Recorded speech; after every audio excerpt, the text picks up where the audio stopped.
Legislation Bill, second reading.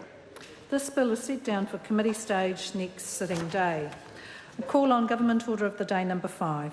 Coroners Access to Body of Dead Person Amendment Bill, second reading. Madam Speaker. I call the Honourable Andrew Little. Thank you, Madam Speaker. I move that the Coroners Access to Body of Dead Person Amendment Bill be now read a second time. Madam Speaker, I'd firstly like to thank the Māori Affairs Committee for its work in examining this bill through the Select Committee stage, and to recognise the committee as the impetus for this bill through its 2016 report, Inquiry into whānau access to and management of tūpapaku. This bill implements the recommendation from the report that requires legislative change. I'd also like to thank everyone who submitted on the bill for their feedback. It's always a valuable part of the development of legislation to hear from the public about their views, and I'm pleased that generally the submitters were supportive of the bill's objective. The Coroners Act 2006 regulates the coronial system in New Zealand. The role of the coroner is to investigate sudden or unexplained deaths and to make recommendations that can help reduce the chance of further deaths in similar circumstances. The Act's core purposes are to help prevent deaths and to promote justice. To achieve these purposes, the Act states that it recognises the cultural and spiritual needs of family and others close to the person who has died. The loss of a loved one is an incredibly difficult time for all involved. Of the estimated 31,000 deaths in New Zealand each year, 20% of these deaths are referred to the coroner. While the Coroners Act 2006 currently responds well to the cultural needs of whānau and family during the coronial process, the report by the Māori Affairs Committee identified that there was an opportunity to improve the coronial system so that it can better meet the needs of our culturally diverse society. And this is why this bill has been brought before the House. The Coroners Access to Body of Dead Person Amendment Bill will ensure that all cultural beliefs, including tikanga Māori, will be recognised and supported in our coronial system. I understand that this already happens in practice and is included in guidance for coroners. However, it's not a legislative requirement.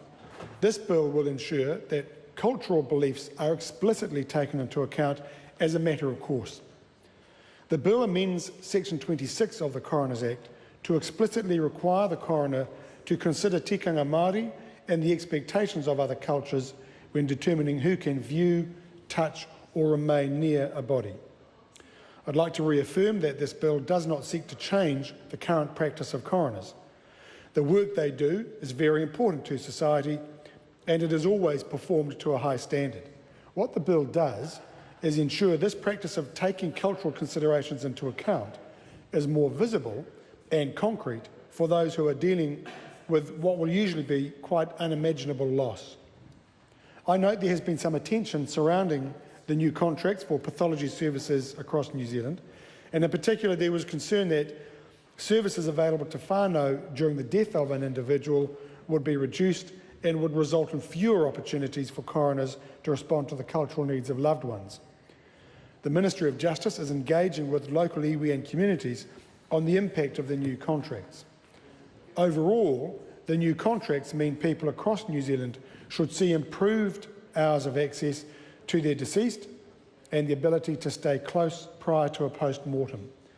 These new contracts for pathology services do not conflict with the purpose of the bill or the ability to implement it. And I know from engagement in at least one or two communities where mortuaries have been either closed or are about to be closed, and the possibility that whānau may have to travel reasonably long distances to stay with the tūpapaku, that is an issue that is being addressed by DHBs who are in the position of deciding what they do with their mortuary. So, Madam Speaker, those issues are under active consideration, I know, by many in the community, and I'm sure that we will achieve a good resolution of it so that the spirit of this bill can be truly brought to bear.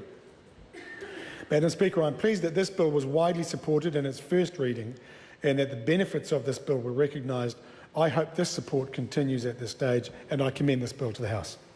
The question is that the motion be agreed to. Madam Speaker. I call Joanne Hayes. Thank you, Madam Speaker.